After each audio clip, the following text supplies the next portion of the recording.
உங்கள் யாவருக்கும் வாழ்த்துக்கள். உங்களை இந்த மாலை நேரத்தில் பார்ப்பதிலே மிகுந்த சந்தோஷம். ஸ்தோத்திரம். 20வது செய்தி, நியூ மேன். தொடர்ந்து ஒவ்வொரு நாளும் இந்த செய்தியை கொடுப்பதில் மிகுந்த மகிழ்ச்சி அடைகிறேன். போன வாரம் நேற்று என்ன சொன்னேன்? உங்கள் ஜீவன் கிறிஸ்தேசுக்குள் மறைந்து இருக்கிறது. நம்மளை சாகடிப்பது எது? பூமியில் இருக்கிற அனைத்து பாவங்களும். இப்போ உங்களை எங்கே வைத்திருக்கிறார்? கிறிஸ்துவின் ஜீவனுக்குள் வைத்திருக்கிறார்.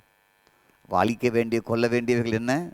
இந்த பூமியில் உண்டு பண்ணுகிறவைகளை நாம் காலி பண்ணணும் என்கிறத பார்த்தோம். நீங்கள் எங்கே இருக்கிறீங்க? கிறிஸ்து இயேசுவுக்குள் உங்களுடைய ஜீவன் மறைந்து இருக்கிறது என்று அழுத்தம் திருத்தமாக பார்த்தோம். இப்போ பார்ப்போமா? கொலோசியர் 3:10, தன்னை சிருஷ்டித்தருடைய சாயலுக்கொப்பாய் பூர்ண அறிவடையும்படி புதிதாக்கப்பட்ட புதிய மனுஷனை தரித்து கொண்டிருக்கிறீர்கள். எதிலே அந்த புதிய மனுஷனுக்குள்ளே கிரேக்கன் கிடையாது, யூதன் என்றும் இல்லை, விருத்தச்சேதனம் உள்ளவன் என்றும் விருத்தச்சேதனம் இல்லாதவன் என்றும் இல்லை, புறஜாதி என்றும் புறதேசான் என்றும் இல்லை, அடிமை என்றும் சுயாதீனன் என்றும் இல்லை, கிறிஸ்துவே எல்லோரிலும் எல்லாமாக இருக்கிறார். God bless you. ஸ்தோத்திரம். நமக்கு ஒரு புது மனிதன் இருக்கிறார், அது கிறிஸ்து. அந்த கிறிஸ்துவை புது மனிதனாக நாம் தரித்து இருக்கிறோம். ஸ்தோத்திரம். நாம் ஒவ்வொருவரும் புது மனிதனை தரித்தவர்களாக இருக்க வேண்டும். அது இன்னைக்கு மட்டுமா? இந்த செய்தியை கேட்கும்போது மட்டுமா? எப்படி? வாழ்நாள் முழுவதும் புது மனிதனை தரித்திருக்க வேண்டும். வாழ்நாள் முழுவதும் உங்கள் ஜீவன் கிறிஸ்துவின் ஜீவனுக்குள் மறைந்து இருக்கிறதுங்கிறது வேண்டும். கொலோசியர் 3:3. இந்த 3ஆம் அதிகாரத்தில் தான் உங்களுக்கு பேசிக்கிட்டே இருக்கிறேன்.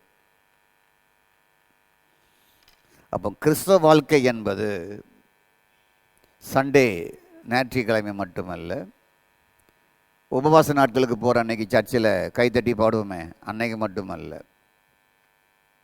இடையில வீட்டுக்கு கூட்டத்துக்கு போய் ஜெபம் பண்ண போகணுமே அந்த ஒரு 1 hour, அது மட்டுமல்ல. 24 hours. 24 hours உங்களுக்கு லென்த்து டே தான், புரிஞ்சுக்கொள்ளுங்க. 40 நாள் மட்டுமல்ல, அதில் ஒரு முடிவெடுத்து தீர்மானம் எடுத்து வாழ்வது. இந்த 40 நாளும் சினிமா பார்க்க மாட்டேன், டிவி பார்க்க மாட்டேங்கிறது கிடையாது. சிக்கன் மட்டன் சாப்பிட மாட்டேன். அது என்ன பொறுத்தனை? 40 நாளும் சாப்பிட மாட்டேன்னு சொல்லி வாய் பேச மாட்டேன், ஏற்று பேச மாட்டேன். அப்படிப்பட்ட பொறுத்தனையே பண்ணுங்க. சிக்கன் மட்டன் சாப்பிட மாட்டேன், அப்புறம் சண்டைலாம் போடுவியா? என்ன சிரிக்கிறீங்க? அதில் மட்டும் குறைவில்லை. 40 நாள் நான் செல்ஃபோன் எடுக்க மாட்டேன். ஒரு தீர்மானம் எடுங்களேன். ஆலயத்திற்கு செல்ஃபோனே கொண்டு போக மாட்டேன். தீர்மானம் எடுங்களேன். கலெக்டர் ஆஃபீஸ்க்குள்ளே கொண்டு போவீங்களா? முதலமைச்சரை பார்க்கும்போது செல்ஃபோனை கையில் கொண்டு போவீங்களா? இன்றைக்கு வேலைக்கு கூப்பிட்றாங்க, அங்கே கொண்டு போவீங்களா? உள்ளே போய் பதில் சொல்லணும். வேலைக்கு எடுக்க போகிறாங்க, கையில் செல்ஃபோனை கொண்டு போவீங்களா? ஷூவை போட்டு போவீங்களா? கர்த்தருக்கு ஸ்தோத்திரம்.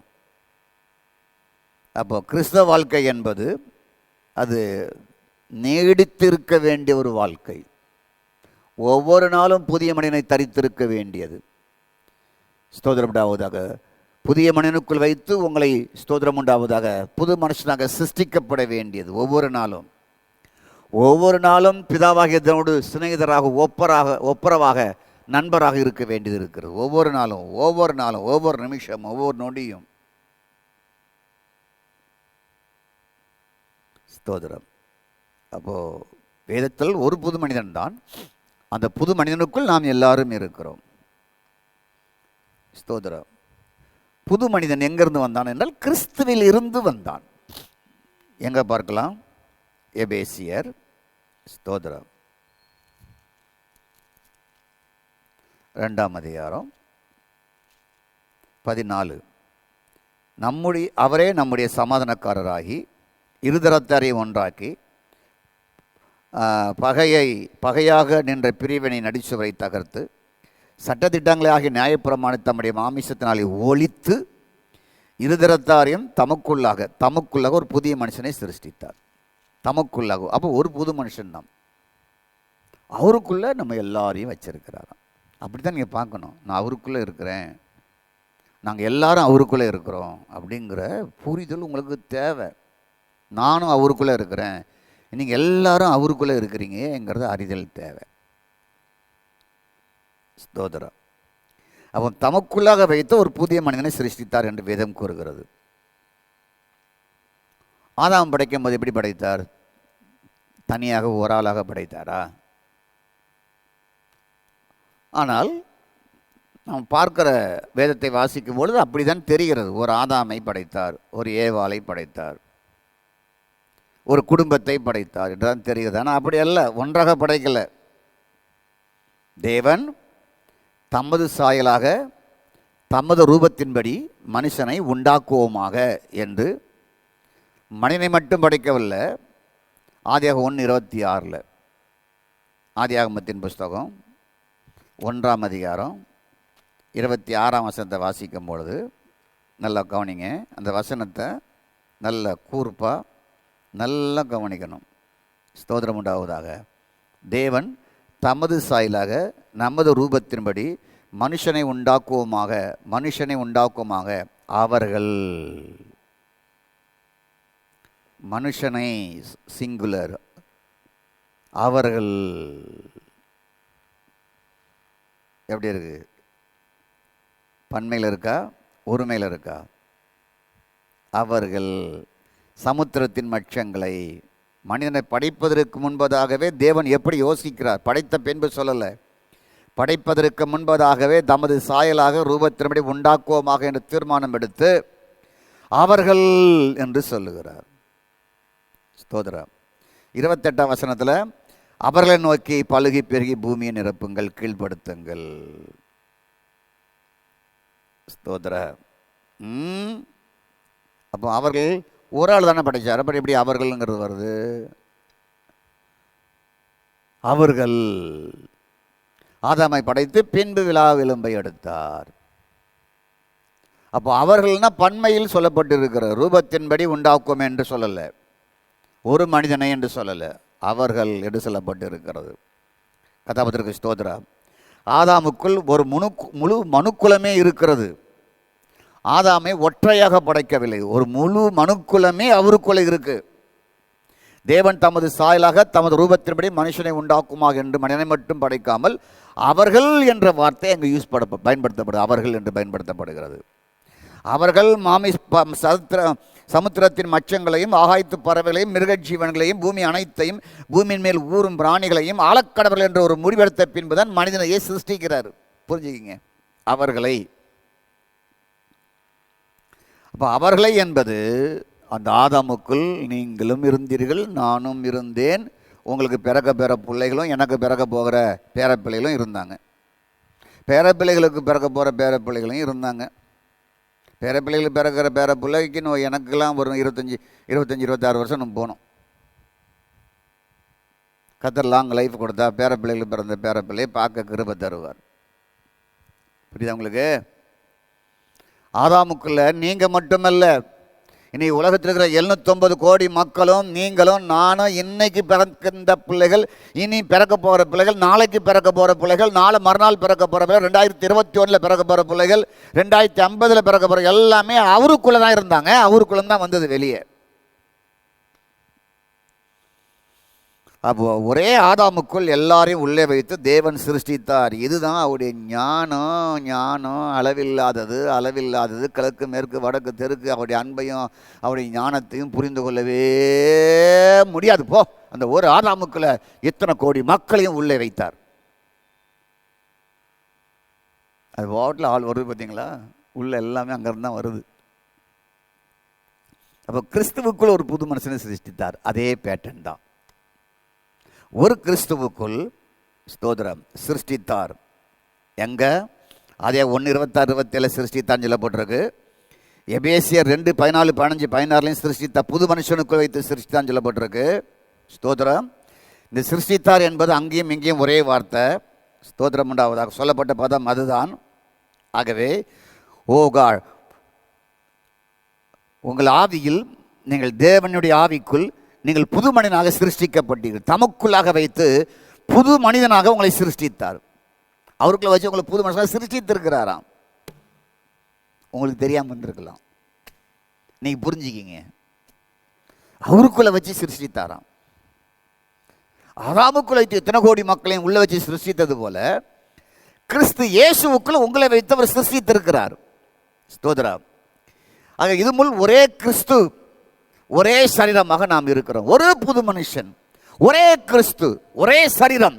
அதற்குள்ளாம் எல்லாரும் உலகத்தில் இருக்கிற அத்தனை திருச்சபை சேர்ந்த பிள்ளைகளும் இருக்கிறார்கள். சியோனுக்கு வேற இடம், பரம எருசலேமுக்கு வேற இடம், சாதாரண எருசலேமுக்கு வேற இடம் இல்லை. பைபிளை ஒழுங்க தெரியாதவர்கள் பிதற்றுகிற பிதற்றல் அவையெல்லாம். வேதம் தெரியாதவர்கள் எபேசியரை படித்தாவே அவங்களுக்கு புரியணும். புரியாட்டா இது கொஞ்சம் குறைவுன்னு அர்த்தம். கர்த்தருக்கு ஸ்தோத்திரம் உண்டாவதாக. நல்லா புரியுங்க. எப்படி ஒரு ஆதாமுக்குள் எல்லா கோடி மக்களும் இருந்த இத்தனை கோடி மக்களும் பிறந்தவர்களும் மதித்தவர்கள் இன்னும் பிறக்க போகலாம் இருக்கிறார்களோ, அது கிறிஸ்து இயேசுவுக்குள்ள 2000 ஆண்டுகளாக கிறிஸ்துவுக்காக வாழ்ந்தவர்கள், மரித்தவர்கள், அப்போஸ்தலர்கள், இனி பிறக்க போகிற நீங்கள், நாங்கள் எல்லாரும் அவருக்குள், ஒரு கிறிஸ்துவுக்குள், ஒரு புது மனுஷனுக்குள், ஒரே சரீரத்திற்குள் நாம் எல்லாரும் இருக்கிறோம். இங்க ஸ்தாபனத்திற்கு வழியே இல்லை, கொள்கைக்கு வழியே இல்லை, பாரம்பரியத்திற்கு வழியே இல்லை, உபதேசத்திற்கு வழியே இல்லை. இந்த உபதேசக்காரன், இந்த காலக்கழுவ உபதேசக்காரன், கால கழுவாத உபதேசக்காரன், கல்யாணம் கட்டின உபதேசக்காரன், கல்யாணம் கட்டாத உபதேசக்காரன், வெள்ளை போட்ட உபதேசக்காரன், கருப்பு போட்ட உபதேசக்காரன், அணிகளை கழுத்தன கிறிஸ்தவன், அணிகளை கலத்தாத கிறிஸ்தவன், ஸ்தோத்திரம், மொட்டை அடித்த கிறிஸ்தவன், மொட்டை அடிக்காத கிறிஸ்தவன், குடிமை வச்ச கிறிஸ்தவன், குடிமை வைக்காத கிறிஸ்தவங்கிறதெல்லாம் கிடையாது. நீ யாராக இருந்தாலும் உன்னை அவருக்குள் வைத்திருக்கிறார். மீதி எல்லாம் சபை கற்றுக் கொடுத்த பாரம்பரியங்கள், அந்த சபையினுடைய கட்டுப்பாடுகள், ஒழுங்குகள். அதை செஞ்சாலும் சரி, செய்யாட்டாலும் சரி. ஸ்தோத்திரம். அது உங்கள் விருப்பம். செஞ்சுக்கிட்டு இருந்தீங்கன்னா தொடர்ந்து செஞ்சுக்கிட்டே இருங்க. அது இல்லைன்னா தூக்கி நம்ம விளைக்கிற வேண்டியதுதான். கர்த்தருக்கு ஸ்தோத்திரம். ஆகவே ஸ்தோத்திரம். நல்லா கேளுங்க. அப்போது ஒரு புது மனிதனை தரிப்பது என்பது வாழ்க்கை முழுவதும் அது நீடிக்கிறது, தமக்குள்ளாக என்று கூறப்பட்டது. இதனுடைய அர்த்தம் என்னவென்றால் தன்னுடன் என்பதாகும். ஸ்தோத்திரம். அப்போ புது மனிதன் நேற்று உண்டானன் அல்ல, இயேசு மரித்து உயிர்த்தெழுந்து அடக்கம் பண்ணப்பட்டார் அல்லவா, இந்த 3 நாளில் நடந்தது. 3 நாள் கல்லறைக்குள் இருந்தார் அல்லவா, அப்போ இதெல்லாம் நடந்தது. இதைத்தான் ஆவியானவர் பரிசுத்தவான்களுக்கு வெளிப்படுத்த சித்தமாயிருந்த பொழுது அவளை தாயின் கருவிலிருந்து வேறுபிரித்து முற்காலத்தில் அறிவிக்கப்படாத இந்த சத்தியங்களெல்லாம் அவளுக்கு அறிவித்து கொடுத்தார். ஸ்தோத்திரம். அப்போ நம்ம ஆதாம் படைக்கும் பொழுது நம்ம அவருக்குள்ளே இருந்திருக்கிறோம். அதான் உலகம் தோன்றதுக்கு முன்னாலே உங்களை தெரிந்து கொண்டேன் அப்படின்னாரு. ஓகே, புரியுதா? சும்மா ஒன்றும் கிடையாது. இப்போ உலகம் தோன்றதுக்கு முன்னாலே உங்கள் ஃபிகர்லாம் அவருக்கு தெரியும். இருக்கிற உணவோனும் பிறப்பதற்கு முன்பதாக அவன் பேர்களை எல்லாம் அறிந்திருக்கிறாராம். பிரசங்களை சொல்ல போட்டிருக்கு. நீங்கள் பிறக்கிறதுக்கு முன்னாலே உங்கள் பேர், உங்கள் ஜோசியம், உங்கள் சாஸ்திரம், நீங்கள் பிறப்பு இறப்பு எல்லாம் அவருக்கு தெரியும். ஸ்தோத்திரம். கதிராபதற்கு ஸ்தோத்திரம் உண்டாவதாக. அப்போது அவருக்குள்ளே நம்ம இருந்தது தான் அந்த ஜோசியம் மூலமாக கண்டுபிடிக்க பார்க்குறாங்க. ஜோசியத்தை வைத்து நான் பரமாத்மாக்குள்ள உன் வாழ்க்கை இருக்குது, நான் அதை கண்டுபிடிச்சி சொல்கிறேன்னு சொல்லி நிதானித்து சொல்ல பார்க்குறாங்க. அது முடியாது. பாதி தப்பும் பாதி தவறாக இருக்கும், பாதி சரியாக இருக்கும், பாதி தவறாக இருக்கும். அவங்க கணிப்பு அப்படி தான் இருக்கும். ஏன்னா நன்மை தீமை அதில் கலந்து இருக்கிறது. அவங்களால கண்டே பிடிக்க முடியாது. ஸ்தோத்திரம். அப்போ புது மனிதனுக்குள் நேற்று அல்லது 10 ஆண்டுகளுக்கு முன்பல்ல, தன்னுடன் என்று சொல்லப்பட்டதால் இயேசு மரித்து உயிர்த்தெழுந்த பொழுது தன்னுடன், அங்குதான் தன்னுடன் தனக்குள்ளே வைத்து புது மனிதனை சிருஷ்டித்தார். கதிராமதற்கு ஸ்தோத்திரம். நன்றாய் புரிந்து கொள்ளுங்கள். ஆகவே புது மனிதனுக்குள் ஏற்கனவே நாம் அவரோடு கலந்து இணைந்து சிருஷ்டிக்கப்பட்டு இருக்கிறீர்கள். நீங்கள் ரட்சிக்கப்படுறதுக்கு முன்னாலே இதெல்லாம் செலக்ட் பண்ணிட்டார். நீங்கள் பிறக்கிறதுக்கு முன்னாலே இதெல்லாம் டிக்ளேர் பண்ணிட்டார். ஆதாம் உண்டாக்கும் பொழுது எல்லாம் முடிஞ்சு போச்சு. அன்னைக்கு எல்லாம் தீர்மானம் பண்ணிட்டார். மாசலாமணின்னு ஒருத்தன் இருப்பான், அவன் இந்த ஆண்டில் பிறப்பான், அவனுக்கு அப்பா அம்மா இதுதான், இப்படிலாம் அலைவான், அவன் மீண்டும் ஏற்றுக்கொள்ளுவான், எனக்காக வாழுவான். இந்த 2020 இந்த ஆன்லைன் வழியாக இந்த புது மனிதனை குறித்து பேசுவான். எல்லாம் தீர்மானிக்கப்பட்டவைகள். நீங்கள் கேட்டுக்கிட்டு இருக்கிறீங்களா? நீங்கள் உங்கள் கதையும் அதுதான். உலகம் தோன்றுக்கு முன்பதாக இதெல்லாம் உங்களை குறித்து அவருக்குள் வைத்து சிருஷ்டித்திருக்கிறார், தமக்குள் வைத்து சிருஷ்டித்திருக்கிறார். அதை பாருங்க, அதை பாருங்க. அவருக்குள்ளே வைத்து உங்களை சிருஷ்டித்திருக்கிறார் புது மனுஷனாக. அதை பாருங்க. உங்கள் ஜீவன் அவருக்குள்ளே இருக்கிறது, அதை பாருங்க. புது மனுஷனை தரித்திருக்கிறீங்க, அதை பாருங்க. அதுதாங்க வெற்றி வாழ்க்கை. ஸ்தோத்திரம். ஆகவே நீங்கள் ஏற்கனவே தெய்வீகமானவருக்குள் அவருக்குள் வைத்து நீங்கள் சிருஷ்டிக்கப்பட்டு இருக்கிறீர்கள். ஓ ரபா காஷா லாமா கானா ராது ராதாலா ரபா. எல்லாம் அப்படியே எனக்கு இனிமையாக பொக்கிஷமாக எனக்கு இருக்கிறது. ஸ்தோத்திரம். ஆகவே நன்றாய் புரிந்து கொள்ளுங்கள். ஸ்தோத்திரம் உண்டாகும். இப்போ இப்படிப்பட்ட ஒரு பிரைட்னஸ் லைஃப் அவங்களுக்கு கொடுத்துருக்கிறார். பழைய ஏற்பாட்டு பரிசுத்தவான்கள்லாம் இதை அடைவதற்கு பார்த்தாங்க, முடியல. ஸ்தோத்திரம். பரிசுத்தவான்கள் அதை பிறகு பார்த்தாங்க, முடியல. கர்த்தருக்கு ஸ்தோத்திரம். ஆகவே கிறிஸ்துவின் ஆவியை அவர் தீர்க்கதரிசிகளுக்கு இருந்திருக்கிறது. அந்த ஆவியினாலே இந்த இயேசு பிறப்பார் என்பதெல்லாம் அறிந்து புரிந்து அவர்கள் எழுதி வைத்திருக்கிறார்கள் பழைய ஏற்பாட்டு காலங்களிலே. கர்த்தருக்கு ஸ்தோத்திரம். அப்போது இயேசுவை விசுவாசித்து பாவ மன்னிப்பு பெறுகிறீர்கள், பின்பு சபைக்கு வருகிறீர்கள், அப்புறம் வேதம் வாசிக்கிறீர்கள், பின்பு ஞானஸ்நானம் எடுக்கிறீர்கள். இப்படி வளர்ந்து வரும்பொழுது சர்ச்சைக்கு போய் போய் போய் வசனத்தை கேட்க கேட்க கேட்க கேட்க ஒருவன் கிறிஸ்துவுக்குள் இருந்தால் புது சிருஷ்டியாக இருக்கிறான்ங்கிற வார்த்தை ஒரு நாள் யாராவது பேசிட்டா, நீங்கள் வாசித்துட்டா தலை உருள ஆரம்பிச்சிருது. நான் மார்க்கு 7:20 எந்த சர்ச்சைக்கும் போகிறதுக்கு முன்னால் வாசித்து மண்டே உருண்ட ஆரம்பிச்சிட்டு, இருதயத்துக்குள் இருந்த புறப்பட திட்டுப்படுத்தும், வாய்க்குள்ளே போவது ஆசனம் வழியாக போய்விடும், அது உன்னை தீட்டுப்படுத்தாதுங்கிறத எனக்கு அப்படியே புளி கரைக்க ஆரம்பிச்சிட்டு, இருதயத்துக்குள்ளே இந்த விஷமெல்லாம் இருக்கா, இந்த பாம்புலாம் இருக்கா என்கிறது அன்னைக்கு தான் என் கண் ஓப்பன் ஆச்சு. அதுபோல் சபைக்கு போனீங்க, ஞானஸ்நானம் எடுத்தீங்க, எல்லாம் எடுத்தீங்க. இதே மாதிரி பிரசங்கத்தை கேட்க கேட்க கேட்க ஒருவன் கிறிஸ்துவுக்குள்ள இருந்தால் புது சிருஷ்டியாகிறான் என்ற வாசித்த உடனே கேட்ட உடனே தலையெல்லாம் உருள ஆரம்பிக்க. ஐயோ, அவருக்குள்ளே இருந்தால் நான் புது சிருஷ்டியா? பழசெல்லாம் அழிஞ்சு போச்சா? பழசெல்லாம் செத்து போச்சா? பழசெல்லாம் என்கிட்ட இருக்க? எப்போ இந்த பழசு இருக்க? நான் இதை பார்க்குறேன்னு, இதை பண்ணுறேன்னு சொல்லி மண்டைகள்லாம் உருட்ட ஆரம்பிச்சிருவீங்க. உருட்ட ஆரம்பிச்சா என்ன ஆகும்னா, கர்த்தருக்கு ஸ்தோத்திரம் உண்டாவதாக, நீங்கள் அதை பிலீவ் பண்ண ஆரம்பிப்பீங்க. நான் கிறிஸ்துவுக்குள் இருக்கிறேன், நான் புது சிருஷ்டியாக இருக்கிறேன். ஸ்தோத்திரம். நான் கிறிஸ்துவுக்குள்ளாக பிரைஸ்காக இருக்கிறேனா அல்லது கிறிஸ்துவுக்கு வெளியே இருக்கிறேனாங்கிறத தீர்மானம் எடுத்துடுறீங்க. கிறிஸ்துவுக்கு வெளியே இருக்கும்பொழுது நான் கெட்ட குமாரனாக இருந்தேன், இப்போ கிறிஸ்துவுக்குள்ளே வந்துட்டேன், புது சிருஷ்டியாக இருக்கிறேங்கிற தீர்மானம் எடுத்து திரும்பி இன்னும் சபைக்குள்ளே உறுதியாக ஆரம்பிக்கிறீங்க. நல்ல கைத்தட்டி ஜோமன் ஆரம்பிக்கிறீங்க. உங்களுக்குள்ள நல்ல ஒரு எழுப்புதல் உண்டாகிறது. கர்த்தருக்கு ஸ்தோத்திரம். அப்போ நான் கிறிஸ்துவுக்குள் இருக்கிறேன், நான் புது சிருஷ்டிக்குள் இருக்கிறேன் என்ற முடிவு வரும்பொழுது தானே பழசெல்லாம் குப்பையில் தூக்கி போட்டுடுறீங்க. உங்களை நீங்களே சரிப்படுத்த ஆரம்பிச்சிடுறீங்க. அதுக்கு பின்பு புது மனுஷன் உங்களை நிர்வாகம் செய்ய ஆரம்பித்து விடுகிறார். இந்த லைனுக்கு வராத வரைக்கும் புது மனுஷன் உங்களை நிர்வாகம் பண்ண முடியாது.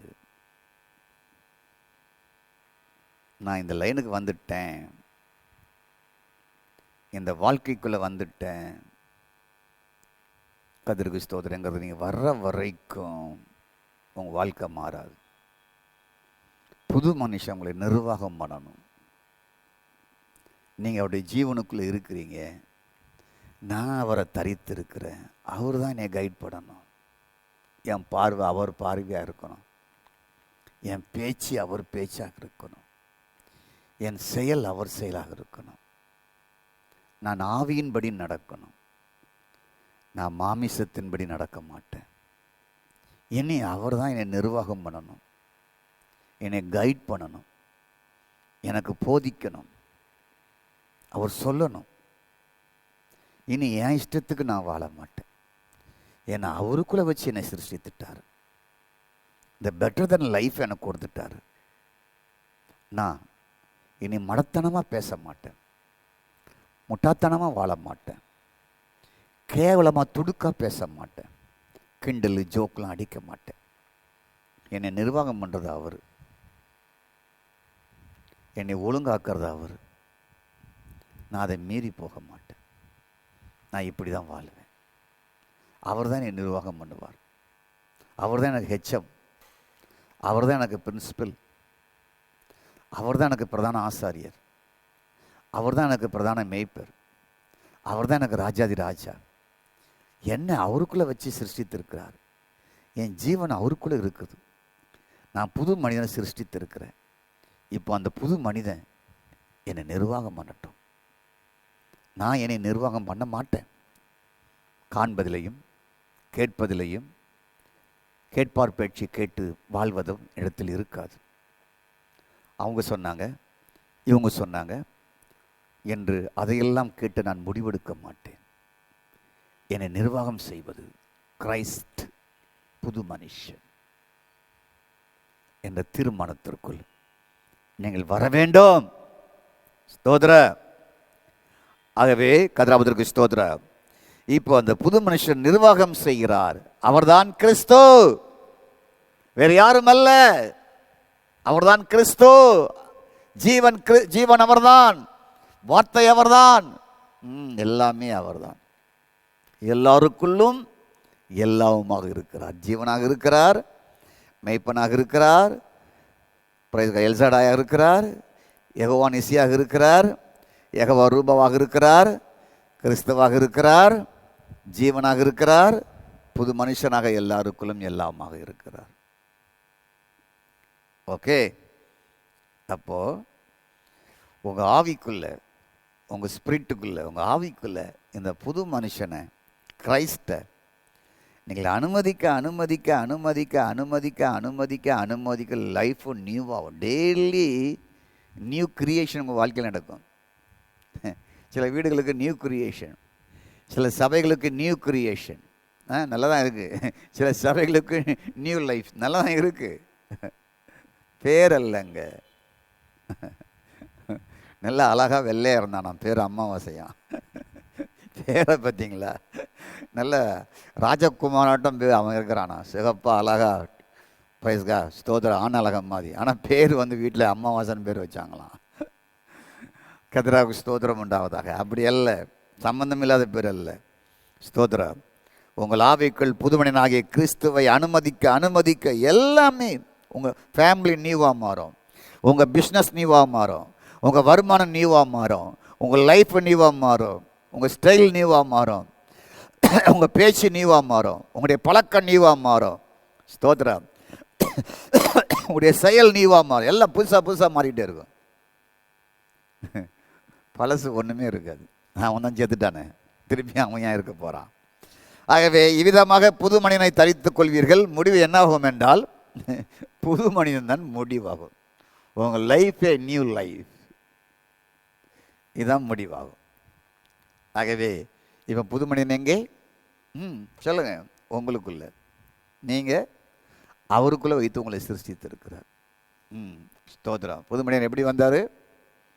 ரட்சிக்கப்பட்டு மனம் திரும்பி ஞானஸ்தானம் எடுத்து அபிஷேகம் பண்ணப்பட்டு சபைக்குள்ளே போய் வார்த்தையை கேட்டு முடிவெடுக்கும் பொழுது, நான் புது சிருஷ்டி, பழையவெல்லாம் ஒழிக்கணும்னு சொல்லி ஒழிக்க தீர்மானம் எடுக்கும் பொழுது உங்களை நிர்வாகம் செய்ய வந்து உங்கள் வாழ்க்கையில் அவர் நிர்வாகம் செய்ய ஆரம்பிக்கிறார். அநேக கிறிஸ்தவங்க சபைக்குள்ளே தேவன் நிர்வாகம் செய்யலை, சில ஸ்தாபனங்களில் தேவன் நிர்வாகம் செய்யலை, தனிப்பட்ட போருடைய வாழ்க்கையில் தேவன் நிர்வாகம் செய்யலை.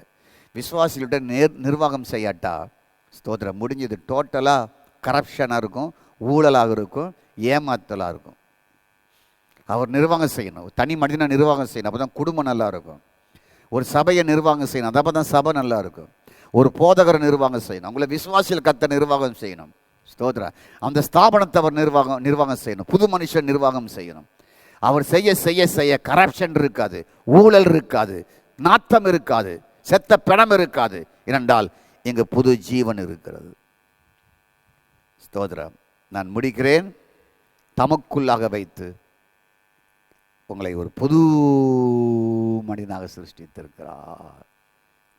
ஓ கிரேட் ஒன் லைஃப். அதான் பெரிய உன்னதமான வாழ்க்கை.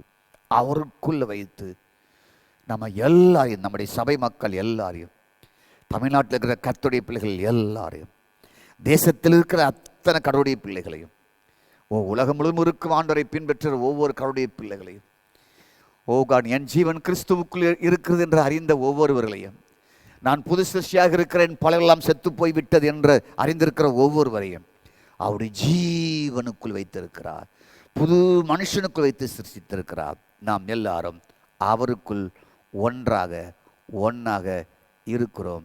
we are one. நாம் அவருக்குள் ஒன்றாக இருக்கிறோம். கண்களை மூடி ஜெபிப்போம். நல்ல ஆண்டவரே, ஒரு நியூ ரெவல்யூஷனை கொடுத்தீங்க. ஸ்தோத்திரம். நாங்கள் எங்கே இருக்கிறோம்? நாங்கள் கிறிஸ்துவுக்குள் புது மனிதனாக சிருஷ்டிக்கப்பட்டு இருக்கிறோம். ஸ்தோத்திரம். தமக்குள்ளாக புது மனிதனை சிருஷ்டித்தார். தமக்குள்ளாக உங்களுக்குள்ளே வைத்து எங்களை சிருஷ்டித்தீங்க. ஆதாம மண்ணால் சிருஷ்டித்தீங்க, எங்களை உங்களுக்குள்ளே வைத்து சிருஷ்டித்து ஒரு நியூ மேனுங்கிற வாழ்க்கையை கொடுத்துருக்கீங்க. நான் உங்களுக்குள்ள ஒரு நியூ மேனாக வாழ்கிறோம். ஒவ்வொரு நிமிடமும் நான் புது மனிதனுக்குள் சிருஷ்டிக்கப்பட்டு இருக்கிறேன். நான் ஒரு புது மனிதனாக இருக்கிறேன். கிரியைகள், செயல்கள், பார்வைகள், புத்தி, பேச்சு, அறிவு, எண்ணம், நோக்கம் எல்லாம் புதிதாகவே இருக்கட்டும் ஆண்டவரே. ஸ்தோத்திரம்.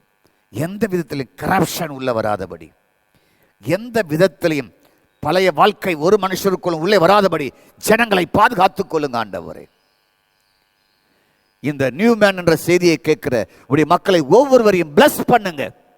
பூமியில் உண்டாக்குற எல்லா கரப்ஷன் வீட்டுக்குள் நுழைய வேண்டாம், வாழ்க்கைக்குள் நுழைய வேண்டாம் ஆண்டவரே. உடைய கிருபை அவங்களுக்கு வெற்றி வாழ்க்கை கொடுக்கட்டும். அதற்கு நாங்கள் ஜெபிக்கிறோம். ஸ்தோத்திரம். இயேசுவின் நாமத்தில்